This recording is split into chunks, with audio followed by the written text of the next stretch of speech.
The reports from Syria are unimaginably barbaric. Bodies in the streets, houses set on fire, systematic executions. To explain this madness, I am joined by Alberto Fernandez, Vice President of the Middle East Media Research Institute. Alberto, what can you tell us? Well, it's a terrible, terrible situation. Of course, Syria is a country that's been in turmoil and war for many years, for decades.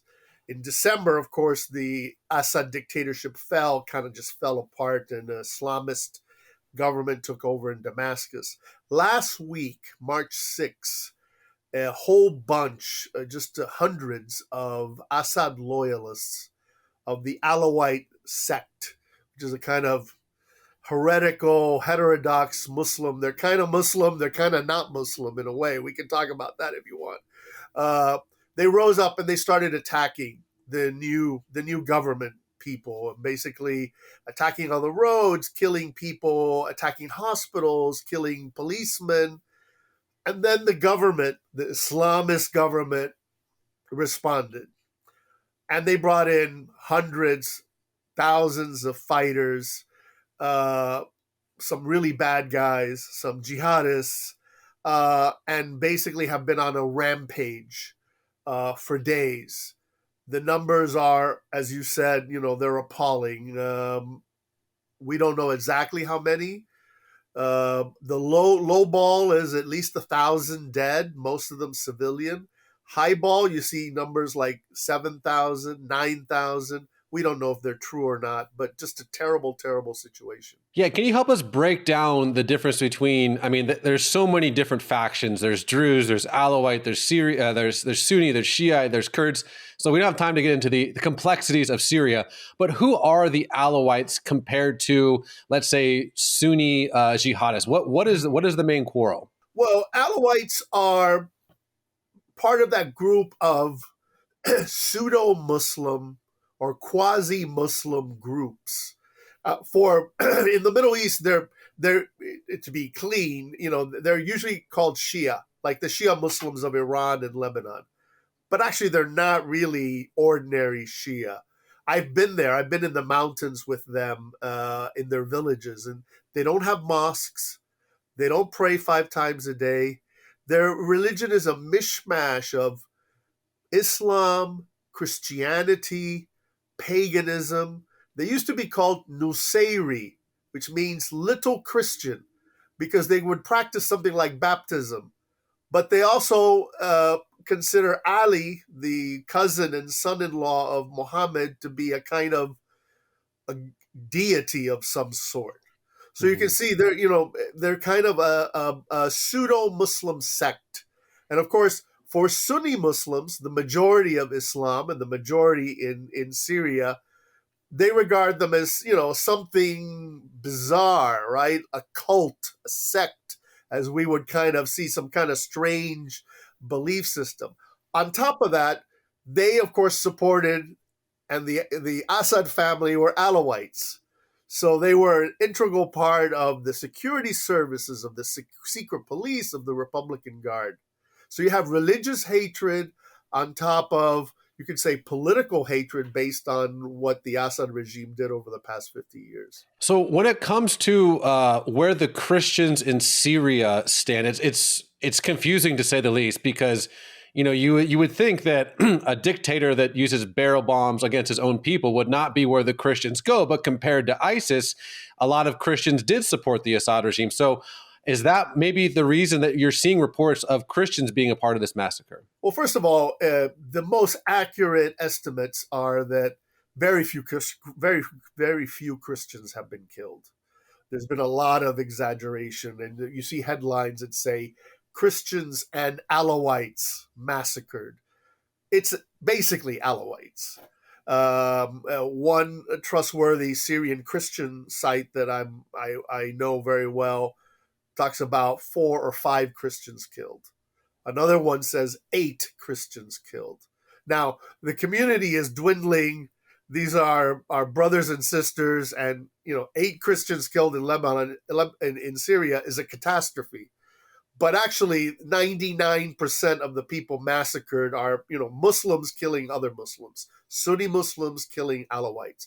But the Christians know that the language that the killers are using, the rhetoric that they're using, the ISIS type or Al Qaeda type language, could very easily, like that, be turned from targeting Alawites or targeting Druze or targeting Kurds who, by the way, are Sunni Muslims, to targeting Christians. This could happen tomorrow, even if it hasn't happened yet. Okay. So I think a question that a lot of folks are having, and as someone who's, this is your job to understand this very complex situation, what is your, lack of a better word, opinion of al-Jawlani, the new leader of Syria? Because, he has a background in Jabhat al-Nusra, Al-Qaeda, ISIS, and now he's the leader of Syria. How do you see him? Well, he's a guy who was a terrorist. He's a smart guy. There is no doubt about that. And from early on, from when he was a kid, he's a person who had a kind of religious conversion.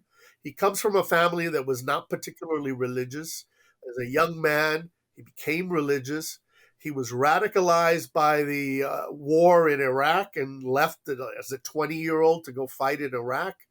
By all accounts, he was accepted into medical school in Damascus, which is a really important thing in Syria. It's a top-notch medical school.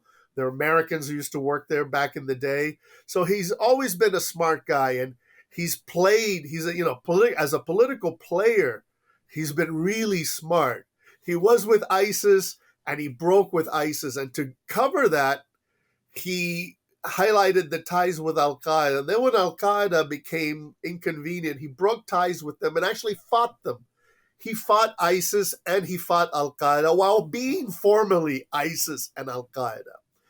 So he's a hardliner with the hardliners, but he's a political animal. And we know, for example, in Syria that about 5-6 years ago, he began to change his behavior with the Christians. There were Christians under his rule in the part of Syria that he controlled who were suffering greatly. And about 6 or 7 years ago, he decided to make their lives a little better. No equal rights, no equal treatment, but they started to get some of their property back. They were given a little more personal space. So he's a man with extremist views, a man who is an authoritarian, even with his own people, by the way, not just Muslim Christian, even with people who challenged him from his own Muslim, religious group. But he has ambitions. He has ambitions to be a successful ruler of Syria and beyond. So the question is, can he manage the disastrous situation in Syria while he has these very big ambitions, very big dreams? So I think maybe my last question is, obviously you don't have a crystal ball, but where do you see this going? Because, with regards to, ethnic wars, unlike, for example, in the American Civil War, you could change sides. You can't change your ethnicity. So do you see this massacre against the Alawites and other minorities stopping? I mean, where do you see this going? Well, I think it stopped because basically, of course, the Alawites are a minority, right? And they once controlled the state back when Assad was in power, but they don't anymore. It's very easy to surround them. It's very easy to kill them. So one of the things that has come out of it is they're uniquely vulnerable. Yes, they had gunmen, former Assad guys, former Assad military guys, and some very bad guys, by the way, criminals and drug lords among the Alawites. But they're a minority. They're 10% of the population, and they're surrounded on all sides by the government, and the government basically just killed thousands of them.